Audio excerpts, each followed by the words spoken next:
15장 1절에서 15절까지 말씀입니다. 구약 52페이지쯤에 있습니다.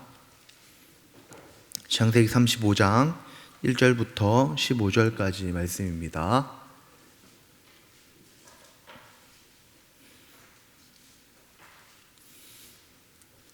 한 절씩 교독하여 읽고 마지막 절을 함께 읽도록 하겠습니다. 저부터 읽도록 하겠습니다. 하나님이 야곱에게 이르시되 일어나 베델로 올라가서 거기 거주하며 내가 내 형 에서의 낯을 피하여 도망하던 때에 내게 나타났던 하나님께 거기서 제단을 쌓으라 하신지라.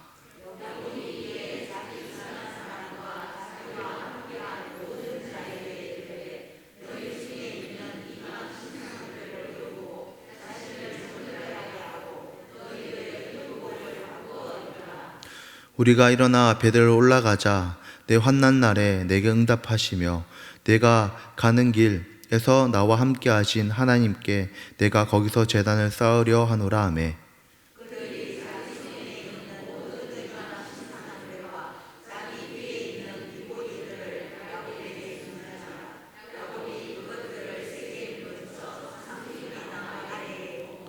그들이 떠났으나 하나님이 그 사면 고을들로 크게 두려워하게 하셨으므로 야곱의 아들들을 추격하는 자가 없었더라.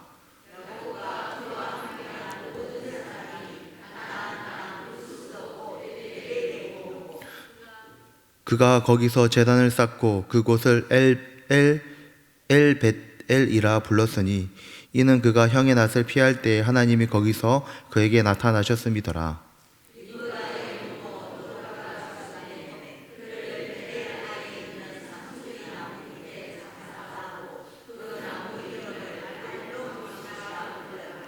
야곱이 밧단 아래에서 돌아오매 하나님이 다시 야곱에게 나타나사 그에게 복을 주시고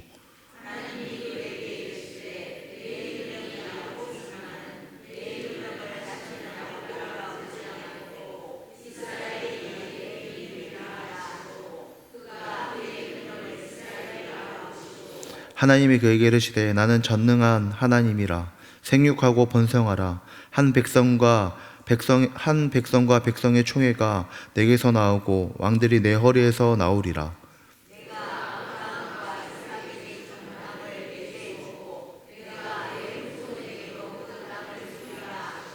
하나님이 그와 말씀하시던 곳에서 그를 떠나 올라가시는지라.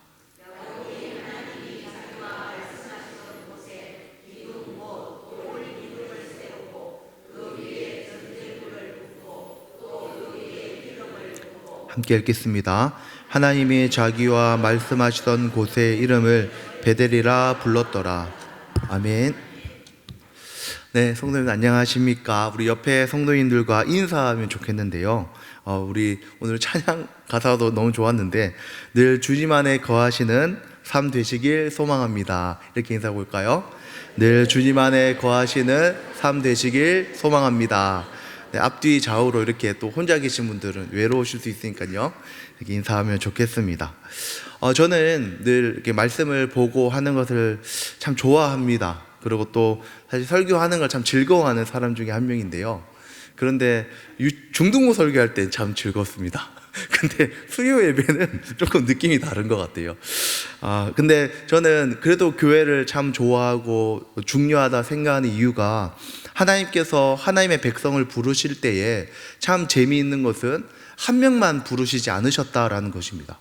하나님께서는 어떤 사람을 거룩하게 하시고 어떤 사람을 구원하고자 하실 때 그 사람을 단독자로서 어디에서 따로 불러 구원하시는 것이 아니라 교회 공동체 안에 들어와서 교회 안에서 하나님을 만나고 경험하게 하시는 역사가 있습니다. 그래서 어떤 학자가 말하기로는 하나님의 역사는 늘 공동체적이다라고 얘기합니다. 공동체를 떠나서 은혜 받을 수가 없는 것이죠. 뭐냐면은 처음에는 아브라함과 그 가족을 부르셨고 그리고 아브라함의 가족이 지금 야곱처럼 많은 가족을 이루게 됩니다. 그리고 더 나아가서 이제 이스라엘 민족이라는 큰 민족을 이루게 됩니다. 하나님 일하심은 늘 공동체적으로 이루어집니다. 그래서 하나님께서는 이 교회 공동체를 통해서 우리에게 일하시고 우리를 거룩하게 하시는 줄로 믿습니다. 그래서 저는 오늘 말씀을 보면서 하나님께서 이 야곱이라는 가정 안에 어떤 일을 이루고 계신가? 가정이라고도 볼 수 있지만 좀 더 그것을 좀 넓게 생각하면은 공동체라고도 생각할 수 있다라고 여겨집니다. 그래서 이 말씀을 보면서 그 한 명 야곱이라는 사람을 중심으로 동심원으로 점차 크게 가족과 공동체의 관점으로 이 말씀을 한번 보면 좋겠다 하고 말씀을 나누어 보도록 하겠습니다. 우리가 이 35장의 말씀을 읽었을 때는 너무나도 복되고 덕스럽고 하나님의 은혜를 경험하는 말씀으로 보여집니다. 하지만 이 35장을 조금 더 면밀하고 은혜롭게 보기 위해서는 이 34장을 조금 알 필요가 있습니다. 34장은 우리가 너무나도 잘 알고 있는 디나의 사건이 일어났던 말씀입니다. 우리가 알다시피 디나가 아주 비극적인 일을 경험하게 되죠.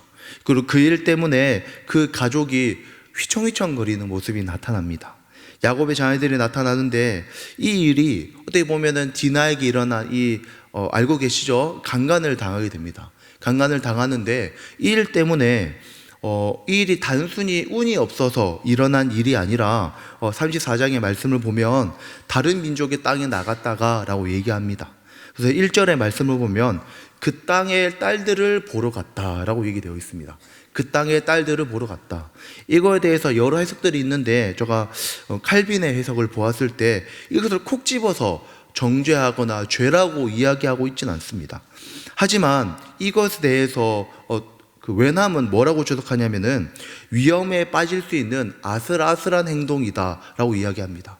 다시 말해서 또 칼빈은 뭐라 얘기하냐면 품위를 떨어뜨리는 죄에 빠질 수 있다라고 얘기합니다. 하나님의 자녀로서 품위를 떨어뜨리는 일이나 아슬아슬한 상태가 이 디나의 상태였다라고 얘기하고 있습니다. 디나의 그런 조심스럽지 않은 모습을 통해서 그가 세상의 어떤 아름다움을 탐하지 않았다, 탐하지 않고 그냥 보러만 나갔다라고는 보기가 조금 힘든 것이죠. 그에게 어떠한 세상적인 욕망이나 욕심들이 없지 않았다라는 것을 얘기할 수 있습니다. 그래서 칼빈은 이에 대해서 헛된 호기심으로 인하여 그가 호된 심판을 받았다. 헛된 호기심을 부려 그가 호되게 징계받았다라고 얘기하고, 그리고 또 더 나아가서 처녀들에게는 언제나 이런 위험이 도사리고 있다라고 이야기하고 있습니다.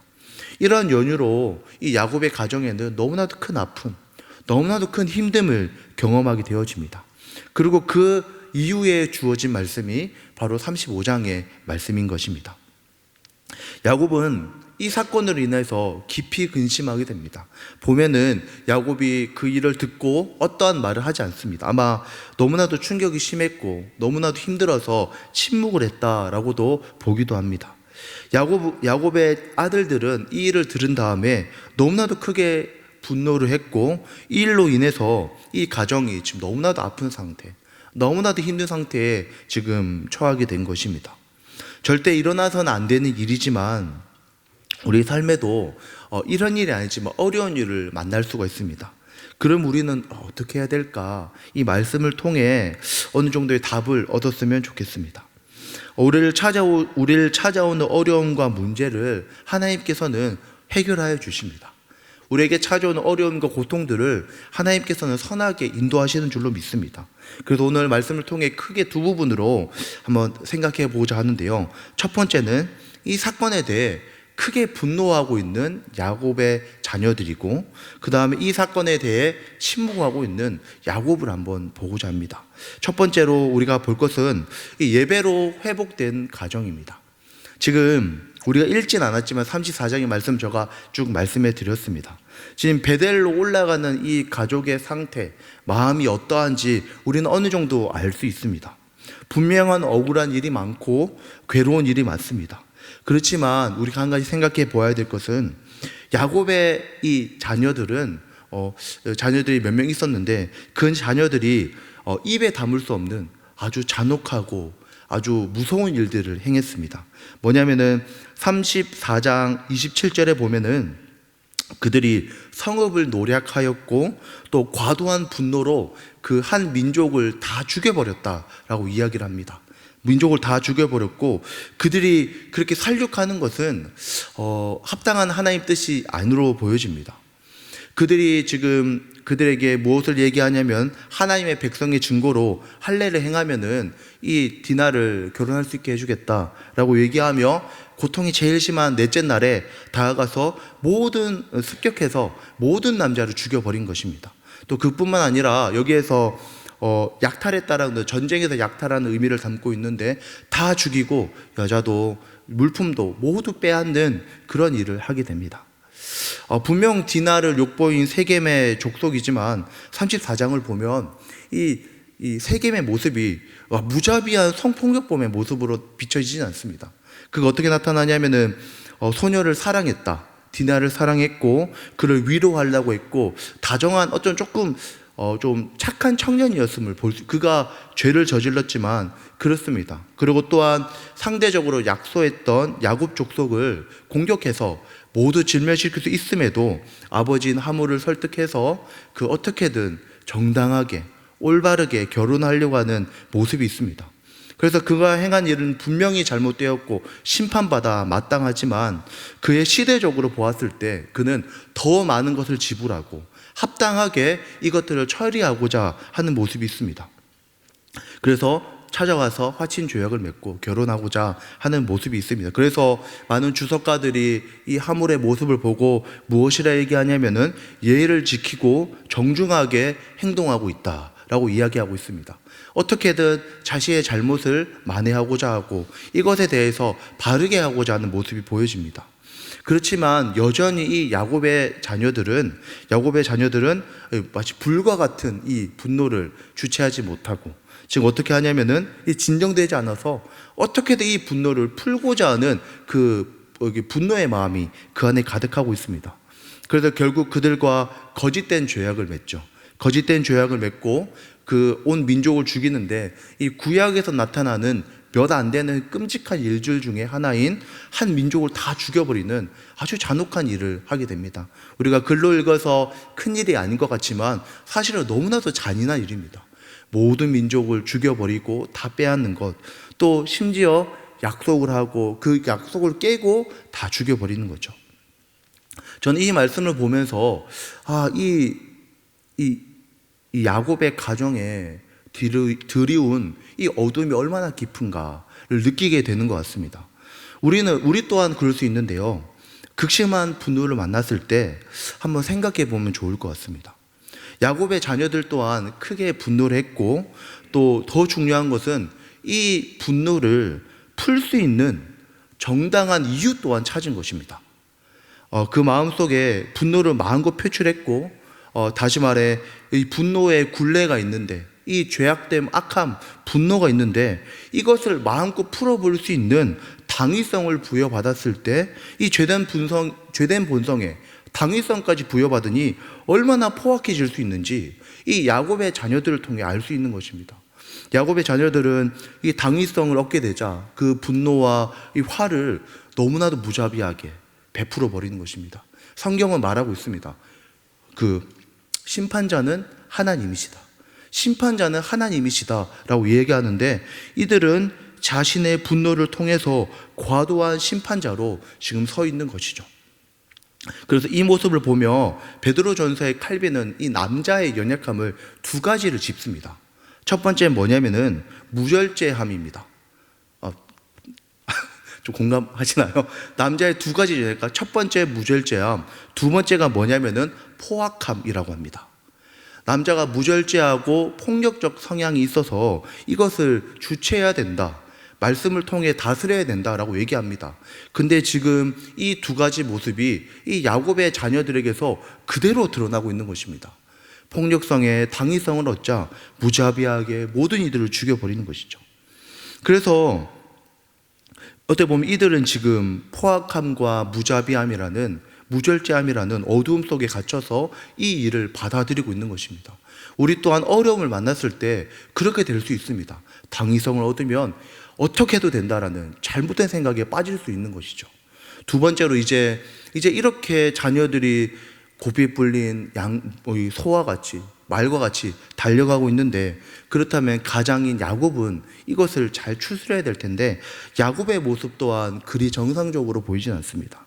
야곱 또한 뭔가 잘못되어 있으면 알 수 있는데 야곱이 너무나도 잠잠하다라는 것입니다. 야곱이 이것에 대해서 말을 하거나 이야기를 듣거나 무엇을 하는 것이 아니라 잠잠히 디나가 어려운 일을 당했음에도 크게 반응하지 않고 있다라는 것을 알 수 있습니다.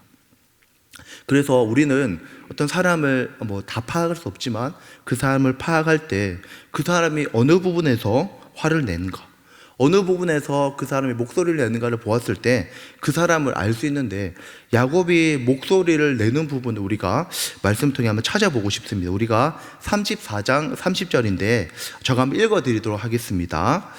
야곱이 시므온과 레이에게 이르되 너희가 내게 화를 끼쳐 나로 하여금 이 땅의 주민 곧 가나안 족속과 브리스 족속에게 악취를 내게 하였도다. 나는 수가 적은즉 그들이 모여 나를 치고 나를 죽이리니 그러면 나와 내 집이 멸망하리라 라고 이야기합니다. 지금 야곱이 이 자녀들에게 해야 되는 게 무엇일까요? 너희들이 왜 그랬니? 너희들이 지금 손에 피를 묻히고 심지어 너희들이 언약하자고 했다면서, 할례하자고 했다면서, 그렇게 하는 건 잘못된 것이야 라고 얘기하거나, 아니면 디나의 사건을 통해서 이것을 이야기하고 훈계하고 타이르는 것이 아니라 지금 철저하게 자기의 안위만을 생각하고 있습니다. 여기에서 악친하게 하였다라는 표현이 있는데 이것은 명예가 실추되다, 명예가 이게 안 좋게 된다, 이런 의미를 담고 있습니다. 지금 야곱은 그의 자녀를 타이르거나 훈계하거나 책망하는 것이 아니라 자기의 명예가 실추되고 자신이 위험에 처하게 된 것에 대해 자녀들에게 크게 나무라고 있습니다. 지금 디나의 아픔이나 혹은 하나님의 말씀을 잘못 사용한 자녀들에 대해 분노하는 것이 아니라 자신의 안위 때문에, 자신의 평안 때문에 화를 내고 있는 것입니다. 우리가 이 사실을 통해 알 수 있는 것은 야곱이 분명히 저번 주에 하나님을 만났었죠. 분이엘의 하나님을 만났음에도 불구하고 여전한 모습이 아직 있구나를 알 수 있습니다. 하나님의 관계에 밝기보단 그는 여전히 샘에 빠른 것이죠. 자신의 지혜를 의지하고 이 처신에 능한 사람이기에 그것들을 의지하고 그것 때문에 근심하고 있는 야곱의 모습을 볼 수 있습니다. 저번 주에 야곱이 야복나루에서 하나님을 만났고 씨름했고 사실 그에게도 변화가 일어났습니다. 그 또한 또 그의 자녀들을 생각해 봤을 때 그의 자녀들은 하나님을 경험했는지 그것을 분명하게 확인할 수가 없습니다. 야곱은 어떤 시절마다 하나님을 경험했지만 이 자녀들은 하나님을 알고 경험했는지에 대해서 분명히 나타나고 있지 않기 때문입니다. 야곱은 여전히 근심하고 있고 야곱의 자녀들은 하나님을 알지 못해 자신의 방법대로 일들을 해결하고 있는 것입니다. 그때 하나님께서는 1절에 말씀하시기를, 우리 한번 1절 한번 띄워주시면 우리 같이 한번 읽어보겠습니다. 시작. 일어나 베델로 올라가서 거기 거주하며 하나님께 거기서 제단을 쌓으라 하신지라. 지금 하나님께서 이 야곱에게 하신 말씀이 베델로 올라가라.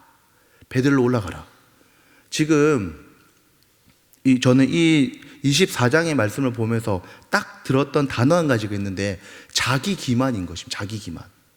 자기도 자기를 모릅니다. 이 자녀들 또한 악을 행하면서 뒤에 하는 말이 우리 동생은 이렇게 되어는 게 옳습니까? 라고 얘기하는데 결국 또 자기 기만하는 것이죠. 지금 이 하나님이 없는 선택과 방향성 속에서 지금 이 아들들은 또 이 야곱은 너무 어둡고 길을 잃어 있는 것입니다. 너무 어둡고 방황하고 있는 게 지금 이 야곱의 가정의 모습인 것입니다. 귀가 막히고 눈이 멀어서 각자의 소견대로, 각자 하고 싶은 대로, 야곱은 야곱대로, 자녀들은 자녀대로 이렇게 막 하고 있는 것이죠. 그렇게 어둡게 자기 뜻대로 하고 있는데 하나님께서 아주 크게 지금 얘기하시는 거죠. 베델로 다시 올라가라. 베델로 올라가라 라고 얘기하시는 것입니다. 야곱이 지금 정착해 있는 곳은 야곱이 있어야 될 곳은 아닙니다. 계속 약속의 땅으로 가야 되는데 거기 있는 그에게 지금 당장 야곱, 너 지금 베델로 올라가야 돼 라고 말씀하신 것입니다. 우리도 하나님을 경험하고 만났습니다. 우리 또한 하나님을 경험하고 알지만 우리도 단번에 변하면 좋겠지만 우리 변화가 더딜 때가 많이 있습니다. 그래가지고 이렇게 저렇게 무절제하기도 하고 어쩔 때는 무지하기도 하고 하나님의 뜻대로 행하지 않을 때도 있습니다. 그래서 저는 그 상태를 길을 잃은 상태, 영적인 길을 잃은 상태라고 생각합니다. 어떻게 해야 될지 모르겠고 무언가를 하는 것 같은데 내 마음속에 어두움과 깊음만 점점 깊어져가는 그런 답답한 상태가 바로 야곱의 가정입니다. 그래서 하나님께서는 그런 자들에게 부르시는 것입니다. 너희가 베델로 올라가야 된다. 야곱의 가정에 깊게 들여온 이 어두움의 그림자, 폭력과 근심과 자기의 뜻도 모르는 자기 기만, 자기를 속이는 그런 상황 속에 회복될 길이 없어 보이는 이 야곱의 가정에게 하나님이 베델로 올라가라 라고 말씀하시는 것입니다. 우리가 죄의 속성을 얘기할 때 죄의 속성을 어두움이라고들 얘기를 하죠. 어두움의 특징은 무엇이냐면 자기가 어두운 줄 모른다라는 것입니다. 죄의 특징은 자신이 죄 속에 있는 것을 모른다는 것이 죄인의 큰 특징이다라고 얘기를 합니다. 그래서 죄 속에 있는 사람은 자신을 바르게 볼 수 없는 특징을 가지고 있는 것이죠. 그래서 그것이 정말로 비참하고 안타까운 것입니다. 그래서 그런 모습 속에서는 나의 인간적인 지혜나 나의 생각을 아무리 짜낸다 할지라도 깊은 수렁으로 빠질 수밖에 없는 게 우리의 삶입니다. 하지만 하나님께서는 은혜로 깨닫게 하시는 줄로 믿습니다. 깨닫게 하고 회복시키기 위해 그에게 베델로 올라가라. 너가 베델이 어디인지 알지 않느냐? 베델로 올라가라 라고 말씀하십니다. 죄된 야곱의 가족의 유일한 해결책이라고 할 수 있는 베델로 하나님이 부르신 것입니다. 그래서 이 야곱은 이 준비가 아주 신속했다는 것을 알 수 있습니다. 신속하게 준비했고 또 이렇게 우리가 3절 한번 읽어보도록 하겠습니다. 함께 읽겠습니다. 우리가 일어나 베델로 올라가자. 내가 환난 날에 내게 응답하시며 내가 가는 길에서 나와 함께 하신 하나님께 내가 거기서 아멘. 지금 야곱이 이 가족들을 다 추스려 가지고 올라가려고 합니다. 이런저런 상황, 어둡고 혼란스럽고 자기 기만이고 무엇인지 모르는, 뭐가 바른 뜻인지 모르는 이런 어두운 가정에 올라가자. 딱 하나 기억하. 야곱 또한 잘못하여서 자기가 뭘 하는지 모르니 하나님의 말씀에 순종하는 것입니다. 베델로 올라가야 되겠구나, 베델로 가야 되겠구나 하면서 그 길을 올라가고 있는 것입니다. 그래서 소망이 있는 것이죠. 베델은 야곱에게 소망이 있는 것은 베델의 하나님을 알기 때문에 그렇습니다. 우리의 삶에도 답답함이 있습니다. 해결되지 않고 어려워져 가는 문제가 있습니다. 꼭 가정이 아닐지 모릅니다. 교회일 수도 있고 삶일 수도 있고 여러 가지일 수 있습니다. 하지만 우리가 가야 될 곳은 베델인 줄로 믿습니다. 하나님께 나아가서 하나님의 날 도우셨다는 것을 기억하며 환난 날에 도우셨던 하나님께 나아가 답을 얻어야 합니다. 우리는 이제 좀 포기함도 필요한 줄로 믿습니다. 나의 힘으로 더 이상 지체할 수 없는 것이죠. 나의 힘으로 하려고 했고 나의 방법을 강구했던 것들을 이제 좀 내려놓을 때가 된 것입니다. 오히려 더 힘들 뿐입니다. 디나도 힘들고 자녀들도 힘들고 분노와 지혜와 자기 생각을 꺼낼수록 오히려 힘들고 지치는 것이죠. 이제 우리는 우리 힘을 내려놓고 베델로 올라가는 그 믿음이 필요한 것입니다. 어두워진 죄와 눈과 손과 능력은 어떤 답도 발견할 수 없습니다. 우리는 지칠 대로 지친 것이죠. 그럼 이제 어떻게 해야 되는가? 환난에서 건져주시는, 환난 날에 구원하셨던 하나님께 나아가야 되는 것입니다. 그래서 야곱은 이 베델로 올라가며 특별한 한 가지를 이 가족에게 행하게 됩니다. 그게 무엇이냐면 우리 같이 읽어보겠습니다. 같이 읽겠습니다. 시작. 정결함을 회복한 가정. 보면 하나님께서는 이 이스라엘 백성들을 부르셨습니다. 공동체로 부르셨다고 하셨는데 하나님의 꿈과 소망이 있다면 그것은 바로 우리가 하나님의 뜻에 합하게 살아가는 것, 또 거룩한 자녀가 되는 것인 줄로 믿습니다. 그래서 하나님께서 이 이스라엘 백성들에게 명령하신 것 중에 하나가 신명기 7장 3절에 이렇게 이야기하고 있습니다. 제가 읽어드리겠습니다. 또 그들과 혼인하지 말지니 내 딸들을 그들의 딸도 내 며느리로 삼지 말며 라고 얘기하십니다. 하나님은 이 이스라엘과 하나님의 자녀들에게 거룩한 백성으로 살아가라 라고 이야기하십니다. 그래서 이 거룩함을 가질 때 비로소 하나님의 자녀로서의 바른 모습이 나타나기 때문에 그렇습니다. 그런데 이 야곱과 야곱의 자녀들의 모습이 어떠한 상태인지 우리 2절과 4절을 보면 그 모습이 잘 나타나는데요. 야곱의 자녀들, 야곱의 가족은 이 세상 문화에 아주 깊이 빠져 있었다는 것을 알 수 있습니다. 그뿐만 아니라 이 세상 문화에 빠진 것뿐만 아니라 하나님께서 죄라고 얘기하시는 가정이 여기는 우상을 함께 섬기고 있었습니다. 2절과 4절을 제가 한번 읽어드리겠습니다. 너희 중에 있는 이방 신상을 버리고 정결하게 하고 의복을 받고 입으라.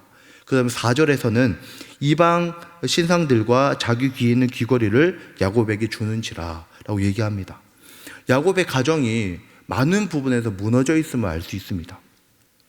우리가 앞서 34장에 있었던 디나 사건을 보았을 때 그냥 디나가 그냥 그런 일이 일어난 것이 아니라 이미 그 가정 안에 하나님의 뜻과 위배된 생각과 우상과 가치들이 이미 가득해 있었던 것이죠. 그러니 디나가 그런 일을 그냥 우연히 생긴 일이 아니었던 것입니다. 영적인 어두움이 있었고 야곱의 가정에는 세상에 대한 어떤 저항이나 있던 것이 아니라 거룩함의 추구가 있었던 것이 아니라 앞서 보았던 것처럼 영적인 어두움과 그 다음에 우상을 섬기고 또 죄된 가치를 따르고 있는 그런 모습이 있었습니다. 이 앞에 야곱은 아주 분명하고 선명하게 이야기합니다. 야곱이 지금 자신의 가족의 영적인 어떤 개혁과 회복을 일으키기 위해 결단하는데 그게 무엇이냐면은 모든 은금패물을 가져와라. 너희들 가지고 있는 우상을 가져오고 귀걸이를 가져와라 라고 이야기합니다. 어떻게 보면은 그들에게 순종을 명하고 있는 것이죠.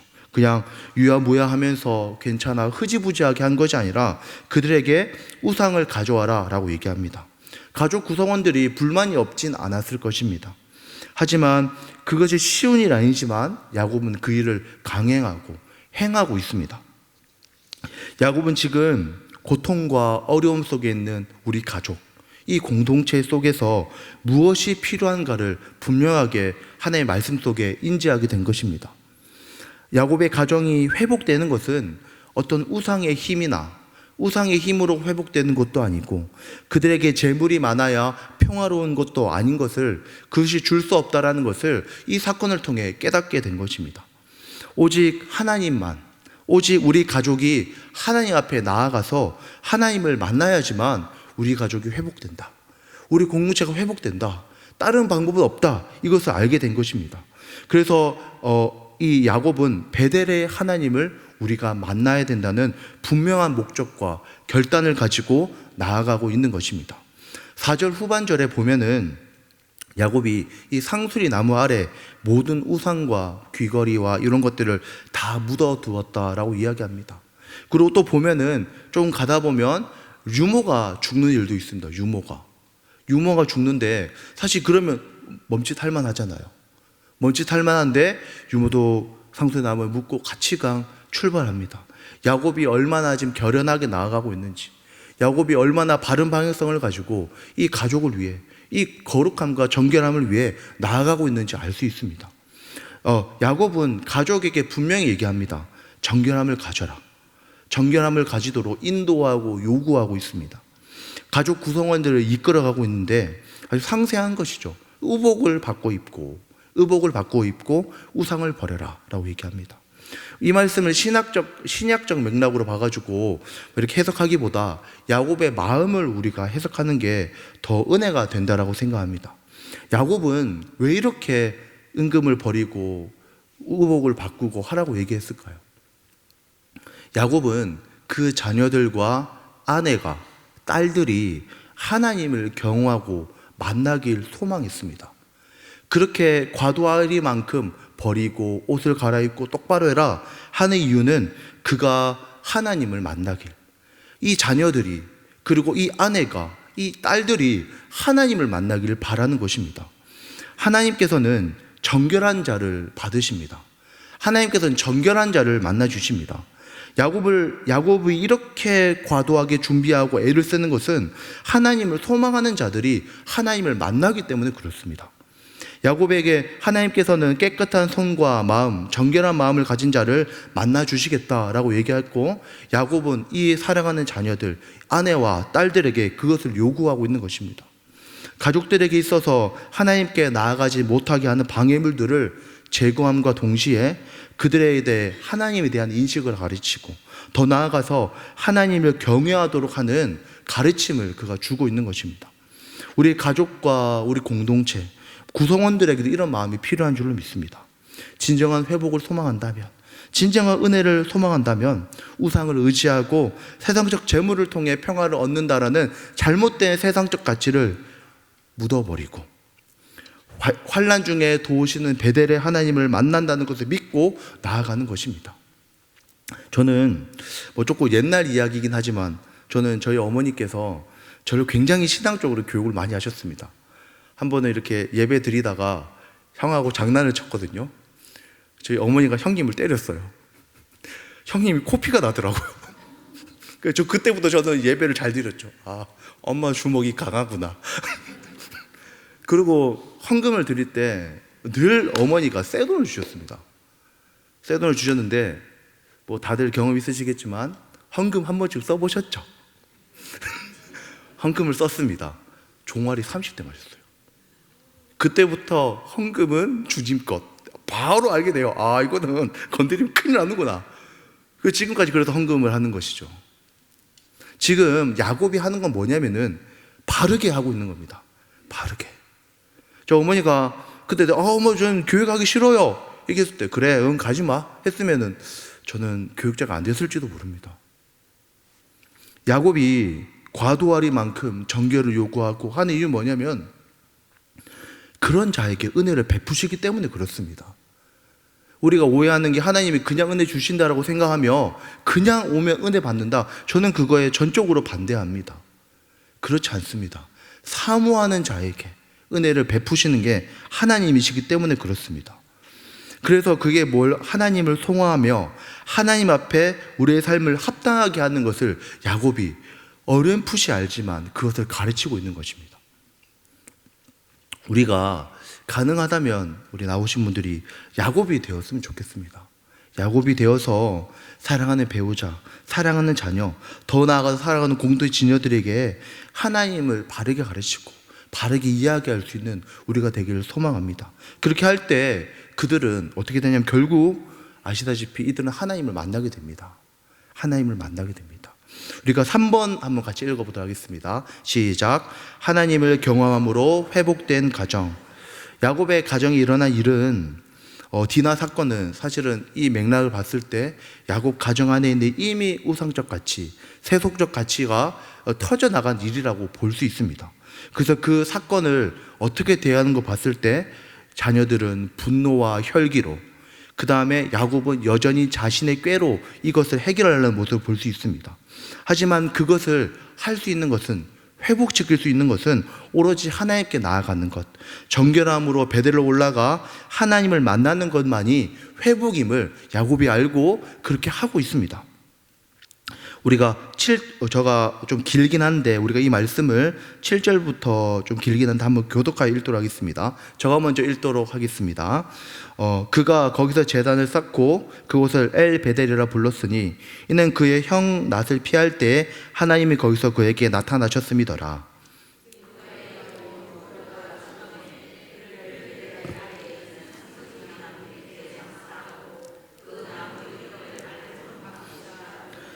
야곱이 밧다마에서 돌아오매 하나님이 다시 야곱에게 다시 나타나사 그에게 복을 주시고,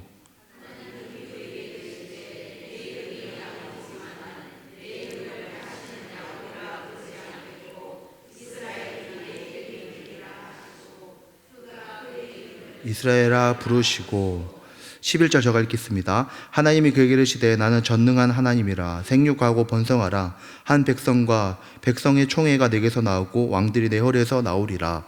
하나님께서 지금 놀라운 말씀을 다시 또한 하십니다. 저는 이 말씀을 보면서 일단은 솔직한 말로 하나님이 늘 하시는 말씀이죠. 우리가 창세기 말씀 쭉 보면 하나님께서 아브라함에게 했던 말씀, 이삭, 야곱 또 하십니다. 이 말씀은 야곱이 베델에서 있을 때, 처음 베델을 만났을 때 하셨던 말씀이고, 또 근심하고 있을 때 종종 하셨던 말씀입니다. 그런데 참 재미있고 놀라운 것은 지금 늘 하시던 말씀, 언약과 야곱에게 하신 약속을 그 가족들과 함께 베델에 올라왔을 때 듣고 경험하게 하신다라는 것입니다. 지금 이 앞에서도 말씀드렸지만 이 야곱의 자녀들은 하나님을 경험했다는 분명한 인식이 미미합니다. 뒤에 보면은 여전히 자녀들이 좀 좋지 않은 모습을 계속하여 보여주는데, 지금 이 야곱의 이름이 변화되어지고 하나님을 만나고 경험하는 것을 지금 이 야곱이 베델을 데려가며 그들이 하나님을 경험하고 깨닫고 알아가고 있는 것이죠. 그의 삶에 분명한, 야곱은 하나님에 대한 분명한 경험이 많이 있습니다. 그는 어려울 때, 아버지 집을 도망쳐 나올 때, 그때 베델의 하나님을 만나 주셨고, 거기에서 하나님 그게 언약하셨죠. 너가 생육하고 번성하고 너가 충만하게 될 것이다 약속하셨고, 그리고 또한 그가 두려워서 돌아올 때 마하나임의 하나님을 경험하게 하시고, 또한 그 에서와 근심 속에 씨름할 때 하나님께서 분이엘에서 그의 이름을 바꾸시는 놀라운 경험을 합니다. 뚜렷한 신앙의 경험들이 그에게 있습니다. 하지만 그의 가족들에게는 있었는지 없었는지 성경에서 분명히 말하고 있지 않습니다.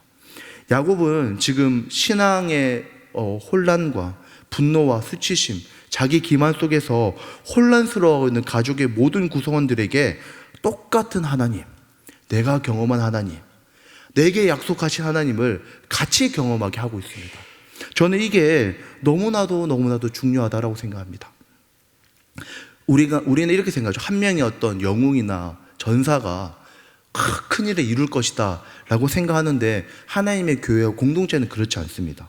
어떠냐면 그 공동체와 신앙이 건강하기 위해서는 많은 이들이 동일한 하나님을 경험하고 은혜를 경험하는 것이 너무나도 중요합니다. 그래서 어떻게 보면은 우리 할아버지, 할머니, 그 다음에 우리 어머니, 아버지가 경험한 하나님을 그 자녀들도 동일하게 경험해야 되는 게, 그렇게 해야지 신앙의 전소가 일어나고 바른 신앙의 질서가 생겨지게 되는 것입니다. 간혹 안타까움을 느끼는 것은 막 저보다 사실 우리 어머니나 아버지나 할아버지, 할머니는 신앙의 열심을 정말 가졌던 분들입니다. 그런데 어떠냐면 그들은 막 밤늦도록 기도하고 막 이렇게 하셨잖아요. 아닌가요? 저는 그렇게 들었습니다. 밤늦도록 기도하고 막 열심히 기도하며 하나님의 은혜를 갈고 있었는데, 지금은 그런 열정과 그런 모습이 완전히 소실되어 버린 것 같습니다. 왜 그런 걸까요? 저는 전수하지 않았기 때문이 아닌가라고 1차적으로 생각합니다. 더 나아가서 어떤 생각도 가지냐면은, 이런 신앙의 소실된 상황 속에서 신앙의 단절이 일어나는 거죠. 하나님을 이야기하는데 하나님을 모르고 믿음으로 소통하는 게 불가능해지고, 그렇게 되어지면 너무나도 무서운 시대가 되어지는 것입니다. 우리는 가정과 공동체가 회복되기 위해서 내가 경험한 하나님과 동일한 하나님을 경험할 수 있도록 그들을 정결케 하고 거룩케 하고 하나님께로 데려가야 되는 의무가 있는 줄로 믿습니다. 우리 가정과 공동체가 내가 경험한 그 사랑의 하나님, 은혜의 하나님, 놀라운 하나님을 같이 경험할 수 있도록 몸부림과 애씀이 필요한 것이죠. 사람의 힘으로 사람의 마음을 한데에 모을 수가 없습니다. 사람의 힘으로 하나 될 수 없고, 사람의 힘으로 하려고 하면 어렵고 분쟁이 일어나게 됩니다. 하지만 유일한 것은 우리가 같은 하나님, 한 성령 안에 하나 되어지는 것인 줄로 믿습니다. 지금 야곱은 그 사람들을 내가 경험했던 언약의 하나님, 이스라엘 하나님, 능력의 하나님, 이제 내 이름 야곱 아니야, 이제 이스라엘로 불러, 이렇게 지금 분명하게 하는 것이죠. 나 이스라엘이다, 이렇게 분명하게, 나 완전 바뀌었어, 이제 세상 방법으로 안 살아, 이렇게 탁탁 이렇게 가족에게, 공동체에게 알리고 얘기하고 있는 것입니다.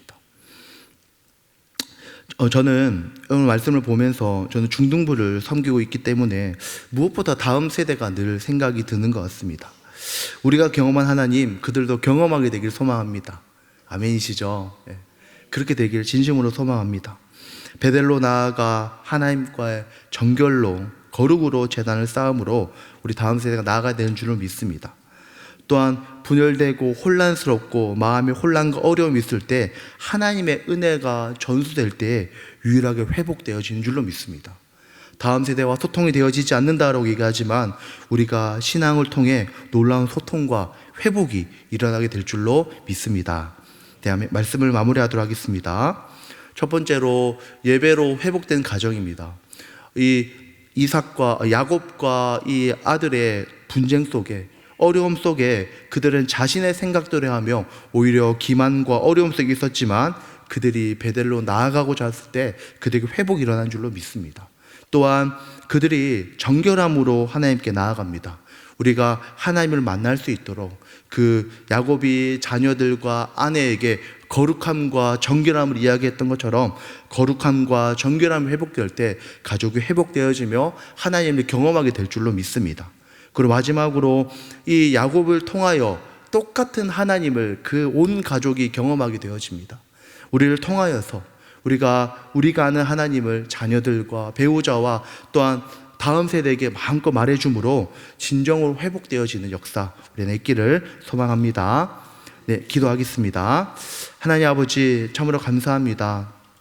야곱의 가정에 너무나도 힘든 혼란과 어려움이 생겼지만 그들이 자신의 방법을 사용할 때 오히려 괴롭고 어려움을 보게 되어집니다.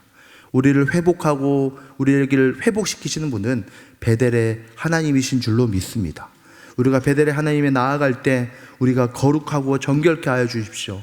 거룩과 정결로 하나님께 나아가 은혜를 사모하게 하여 주시고 우리가 만난 하나님, 능력의 하나님, 사랑의 하나님을 우리가 함께한 공동체원들, 나의 가족들, 나의 자녀들 또한 마음껏 풍성하게 경험하게 되어서 같은 하나님을 믿는 신앙의 가정으로 신앙의 공동체가 되어줄수록 역사하여 주십시오. 그때 참된 회복과 기쁨과 은혜가 있을 줄로 믿습니다. 감사합니다. 예수님의 이름으로 기도합니다. 아멘.